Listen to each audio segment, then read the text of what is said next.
Hello friends, आप सभी का मेरे यूट्यूब चैनल प्रतियोगिता संग्रह में स्वागत है। फ्रेंड्स, आज हमारा टॉपिक है भारतीय इतिहास की जानकारी के स्रोत। आइए हम देखते हैं कि भारतीय इतिहास को हम किन किन स्रोतों के द्वारा जान सकते हैं।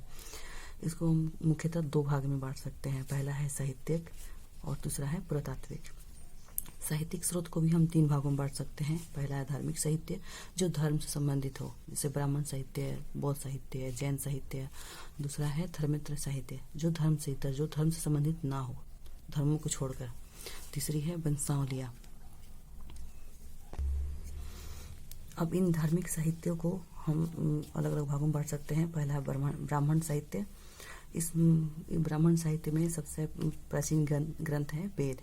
ब्राह्मण साहित्य जो प्राप्त हुए हैं उनमें सबसे प्राचीन है वेद। अब वेद, इसके द्वारा हमें संपूर्ण वेद से हमें किस किस की जानकारी मिलती है, तो इसके साथ हमें संपूर्ण आर्य सभ्यता और संस्कृति की जानकारी मिलती है। वेदों की संख्या 4 है। आप सभी जानते होंगे फ्रेंड्स कि वेदों की संख्या 4 है। ऋग्वेद, यजुर्वेद, सामवेद और अथर्ववेद। इन सभी चारों में ऋग्वेद सबसे प्राचीन वेद है और इसमें 10 मंडल और 1028 सूक्त हैं। प्रत्येक वेद में 4 भाग हैं। जैसा अभी आपने देखा कि ऋग्वेद, यजुर्वेद, सामवेद और अथर्ववेद, इन 4 वेद हैं। इन 4 वेद के भी 4-4 भाग हैं। सबके 4-4 भाग हैं, जिनको हम संहिता, पहला है संहिता, दूसरा ब्राह्मण, तीसरा आरण्यक, चौथा है उपनिषद। अब हम फ्रेंड्स देखते हैं कि ऋग्वेद है जो हमारा पहला वेद है, सबसे प्राचीन वेद, उसके बारे में डिफिनेशन जानते हैं। देखते हैं कि इसमें क्या क्या वर्णन है, कितने मंडल हैं, कितने सूक्त हैं, ये सब की जानकारी देखते हैं। ऋग्वेद में ऋचाओं का क्रमबद्ध यानी क्रम के अनुसार से ज्ञान, क्रमानुसार, और क्रमबद्ध ज्ञान के संग्रह को ऋग्वेद कहते हैं। क्रमबद्ध ज्ञान के संग्रह को ऋग्वेद कहते हैं। किसकी? ऋचाओं की। इसमें 10 मंडल, 1028 सूक्त हैं और 10,462 ऋचाएं हैं। फ्रेंड्स, आप इन सबको जरूर ये डाटा याद कर लें, बहुत पूछे जाते हैं एग्जाम में। अब होत्र किसे कहते हैं? वेद की जो ऋचाएं होती है उन्हें पढ़ने वाले ऋषि को कहते हैं। होत्र किसे कहते हैं? जो वेद की ऋचाओं को पढ़ते हैं उस ऋषि को होत्र कहते हैं। अब हम देखते हैं फ्रेंड्स कि ऋग्वेद में किसकी जानकारी मिलती है, तो आर्य के राजनीतिक प्रणाली किसकी जानकारी मिलती है? आर्य के राजनीतिक प्रणाली और इतिहास के बारे में जानकारी मिलती है। ऋग्वेद के रचनाकार हैं विश्वामित्र। इसके तीसरे मंडल में, ऋग्वेद के तीसरे मंडल में सूर्य देवता सावित्री को समर्पित हमारा गायत्री मंत्र है। आप मुझे जानते हैं गायत्री मंत्र क्या है? ओम भूर्भुवस्सुवः। तो हमारे किस मंडल में मिलता है? तीसरे मंडल में मिलता है। इसके 9वें मंडल में सोम देवता, वो सोम रसवान होता है, सोम देवता की स्तुति है, उल्लेख है। 8वें मंडल में जो हस्तलिखित ऋचाएं हैं, जो हाथ द्वारा लिखित है ऋचाएं, उसको क्या कहते हैं? खिल कहते हैं, खिल। चतुस्य वर्ण समाज की कल्पना आदि का स्रोत क्या है? ऋग्वेद के 10वें मंडल में मिलता है। चतुर्थ वर्ण मतलब जो हमारे है ना, ये ब्राह्मण, क्षत्रिय, वैश्य और शूद्र, वो चतुर्थ वर्ण है। इसकी सर्वप्रथम कल्पना हुई है 10वें मंडल में। 10वें जो ऋग्वेद के 10वां मंडल है, उसके जो पुरुष सूक्त है, पुरुष सूक्त, उसमें चतुर्थ वर्ण समाज की जानकारी मिलती है। अब ये 4 वर्ण कौन कौन से हैं? ब्राह्मण, क्षत्रिय, वैश्य और शूद्र। सबसे निम्न शूद्र को माना जाता है और सबसे ऊंचा ब्राह्मण को माना जाता है। आदि पुरुष यानी कि जो जिनसे जन्मा हो, आदि पुरुष जो ब्रह्मा जी है ना, उनके क्रम से ऐसा बोला जाता है कि इनकी जो उत्पत्ति हुई है, इन 4 वर्णों की, उनकी उत्पत्ति कैसे हुई है, तो कह सकते हैं कि ब्राह्मण के मुख से है ना, जो पुरुष, आदि पुरुष ब्रह्मा जी है ना, उनके मुख से तो ब्राह्मण की उत्पत्ति हुई है। भुजाओं से क्षत्रियों की, जंघाओं से वैश्य की और चरणों से शूद्र की। जो चरणों यानी कि सबको पता है कि सबसे पैर नीचे होता है, जिसकी वजह से शूद्र जो है उसको सबसे निम्न माना जाता है। ऋग्वेद में इंद्र के लिए 250, 250 और अग्नि के लिए 200 ऋचाओं की रचना की गई है।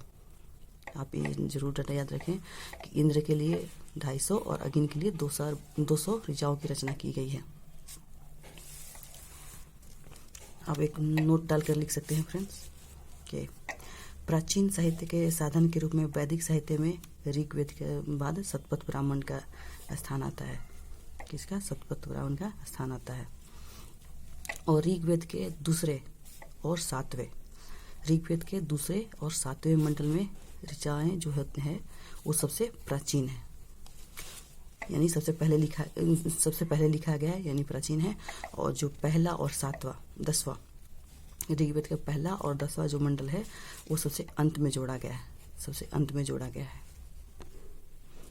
अब ऋग्वेद के बाद हमारा दूसरा वेद है वो है यजुर्वेद। इसमें क्या क्या वर्णन है, या यज्ञों से संबंधित विवरण मिलता है। इसमें यज्ञों से संबंधित विवरण मिलता है, अर्थात और यज्ञों के नियम जो यज्ञ में जो नियम नीति विधान होते हैं और उस नियमों और विधानों का वर्णन मिलता है।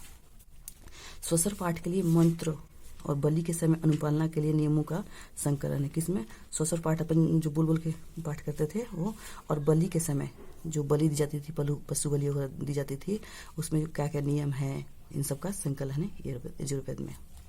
अधर्व्यू ये प्रश्न बहुत इंपॉर्टेंट है फ्रेंड। अधर्व्यू मैंने ऋग्वेद के जो पाठ करता है, जो पाठ कराते थे यजुर्वेद के जो पाठ कराते थे उनको अधर्व्यू कहते हैं। और एक सबसे इम्पोर्टेंट है फ्रेंड्स कि एकमात्र वेद है, इन चारों में एकमात्र वेद है जो गद्य और पद्य दोनों में मिलता है। फ्रेंड्स ये इतना इम्पोर्टेंट प्रश्न है कि करोड़पति में भी इसे पूछ लिया गया था, तो इसका जरूर ध्यान रखें भगवान फ्रेंड्स। बहुत इम्पोर्टेंट क्वेश्चन बनता है ये कि एकमात्र वेद जो गद्य और पद्य दोनों में मिलता है। अब हमारा तीसरा वेद है सामवेद। साम का शाब्दिक अर्थ होता है गान। इस वेद के मुख्यतः योगों के अवसर पर गाए जाने वाले जो यज्ञ होते थे उसके समय जो गाए जाते थे वो गाए जाने वाले ऋचाओं का और मंत्रों का संकलन है। उद्गाता या उद्गाता यानी जो गाने वाले थे, इसके जो पाठकर्ता थे, जो सामवेद के जो पाठकर्ता थे उनको उद्गाता कहा जाता था। फ्रेंड्स अब चौथा हमारा वेद है अथर्ववेद और अंतिम वेद। चौथा और अंतिम वेद, इसकी रचना अथर्वा ऋषि ने की थी। इसकी रचना किसने की थी? अथर्वा ऋषि ने की थी। इसमें 731 मंत्र हैं और लगभग 6000 पद हैं। पद यानी कि छंद रूप में, कविता रूप में उसको। अथर्ववेद में परीक्षित को कुरुओं का राजा माना गया है। किसे? परीक्षित को कुरुओं का राजा माना गया है अथर्ववेद में। और कुरु देश की समृद्धि का अच्छा चित्रण दिया गया है इसके अंदर। कुरु देश की समृद्धि का भी इसमें वर्णन है और परीक्षित को कुरुओं का राजा माना गया है। अब ये समझते हैं फ्रेंड्स कि इस अथर्ववेद में क्या क्या विषय हैं। तो ये औषधि संबंधित है, शत्रु का दमन है, रोग निवारण है, तंत्र मंत्र, जादू टोना कह सकते हैं, जादू टोना, तंत्र मंत्र, विवाह, प्रणय गीतों, वनस्पतियों, औषधियों का और वंशीकरण संबंधित, औषधियों, वंशीकरण आदि से संबंधित है। इसमें और भी बहुत सारे विषय हैं, बट सबसे इम्पोर्टेंट है औषधि है, रोग निवारण है, तंत्र मंत्र यानी जादू टोना और वनस्पति, ये बहुत ज़्यादा इम्पोर्टेंट है, और वंशीकरण जो बस में किए जाते थे जादू टोना के द्वारा। एक नोट डाल के जरूर लिख ले फ्रेंड्स के सबसे प्राचीन वेद है ऋग्वेद और सबसे बाद में जो अंत में लिखा गया है वो अथर्ववेद है। अब हमारा जो धार्मिक साहित्य का पहला भाग आपने देखा था कि वेद है, उसके बाद दूसरा है ब्राह्मण ग्रंथ। ब्राह्मण ग्रंथ में क्या है? वेदों के उपरांत यानी कि वेद के बाद जो ब्राह्मण ग्रंथ की रचना हुई थी, यानी जो वेद सबसे पहले तो वेद लिखा गया था, उसके बाद में जो ग्रंथ की रचना की गई थी उसे ब्राह्मण ग्रंथ कहा जाता है। और यह यज्ञ और कर्म कांडों से संबंधित है। इसका विषय है यज्ञ और कर्म कांड। आरण्यक ग्रंथ, तीसरा है आरण्यक ग्रंथ। इसकी रचना ऋषियों द्वारा की गई थी। कहाँ की गई थी? वनों में, इसलिए इसे आरण्यक भी कहते हैं क्योंकि इसकी रचना वनों में की गई थी, और वन का दूसरा नाम भी अरण्य है, इसलिए इसको आरण्यक भी कहा जाता है क्योंकि इसकी रचना वनों में की गई थी। और इसका विषय है दार्शनिक विषय यानी दर्शन से संबंधित है। और चौथा है उपनिषद। इसका विषय है गुड विषयों, नैतिक आचरण के नियमों की जानकारी मिलता है। इसमें भी दार्शनिक विषय हैं। और इसका शाब्दिक अर्थ है समीप बैठना। इसका शाब्दिक अर्थ है समीप बैठना, अर्थात ब्रह्म विद्या को प्राप्त करने के लिए गुरु के समीप बैठना, यानी कि जो हम गुरु के समीप बैठकर जो विद्या ग्रहण करते थे इसके लिए बोला जाता था कि उपनिषद समीप बैठना, यानी गुरु के समीप बैठना। उपनिषदों में आत्मा, परमात्मा, संसार के संदर्भ में प्रचलित दार्शनिक विचारों का संग्रह मिलता है। फ्रेंड्स, ज़्यादातर कभी कभी पूछ ली जाती है कि उपनिषद किससे संबंधित है, तो जरूर ध्यान रखें कि दार्शनिक विचार, आप आत्मा और परमात्मा याद रखें न रखें, बट दार्शनिक विचार है, ये जरूर याद रखें कि उपनिषद जो है दार्शनिक विचारों से संबंधित है। चूंकि उपनिषद वैदिक साहित्य का अंतिम भाग है, वैदिक साहित्य का अंतिम भाग है, इसलिए इसके वेदांत यानी वेद का अंत, वेदांत भी कहा जाता है। उपनिषद को हम वेदांत भी कह सकते हैं, ठीक है। अब प्रमुख उपनिषद कौन कौन से हैं? ईश, केन, कंठ, मांडुक्य, तैत्तिरीय, ऐतरेय, छंदोग्य, श्वेताश्वर, बृहदारण्यक, कौशिकी। भारत का प्रसिद्ध राष्ट्रीय आदर्श वाक्य जो सत्यमेव जयते हैं, सत्यमेव जयते, आपने देखा होगा सिक्कों वगैरह पर भी सत्यमेव जयते लिखे होते हैं। तो कहाँ से ली गई है? मुंडको और उपनिषद से ली गई है। कहाँ से? मुंडको उपनिषद से ली गई है। अब हम देखते हैं कि वेदांग, इनकी संख्या है 6। वेदांग वेदों को अच्छी तरह से, किसे, जब आपको पता है कि वेद संस्कृत में लिखे गए थे तो सभी लोगों को समझ में नहीं आती थी, उन चीज़ों को समझने के लिए वेदांगों की रचना हुई थी और इनकी संख्या है 6। वेदांगों की संख्या है 6।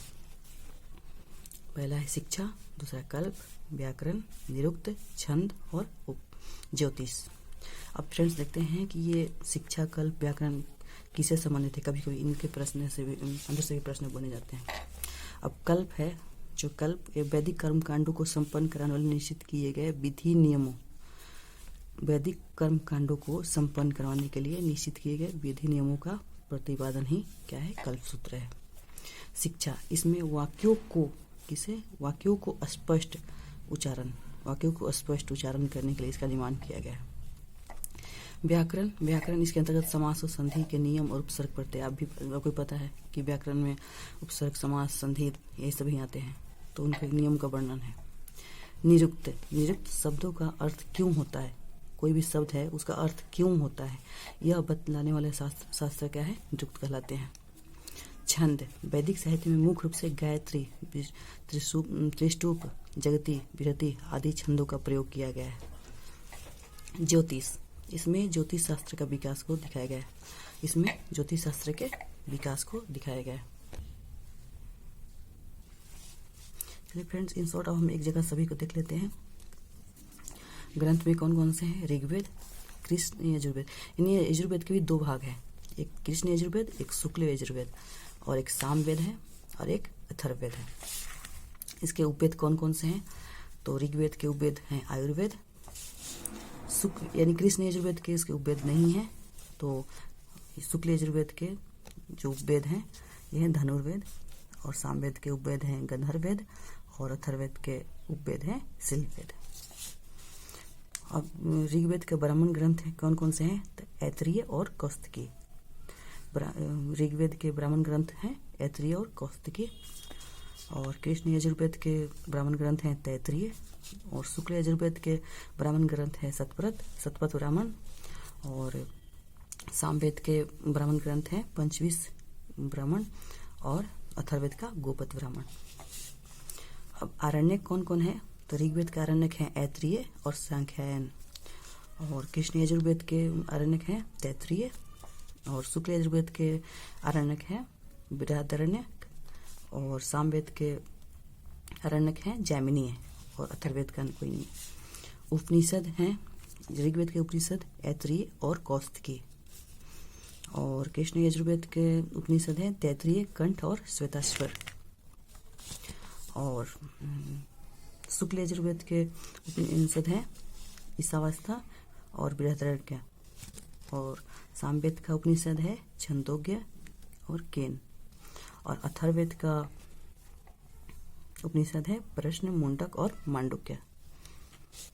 Thank you friends. और फ्रेंड्स अब देखते हैं और भी जो धर्मित्र है, जो धर्मसूत्र नहीं, अभी अब देखेंगे कि फ्रेंड्स अब हम धार्मिक साहित्य में हमने ब्राह्मण ग्रंथ को पढ़ लिया है, अब हम पढ़ेंगे बौद्ध ग्रंथ को और जैन ग्रंथ को। फ्रेंड्स तब तक लिए बाय। अगर मेरा काम पसंद है please like, subscribe and share करें। Thank you.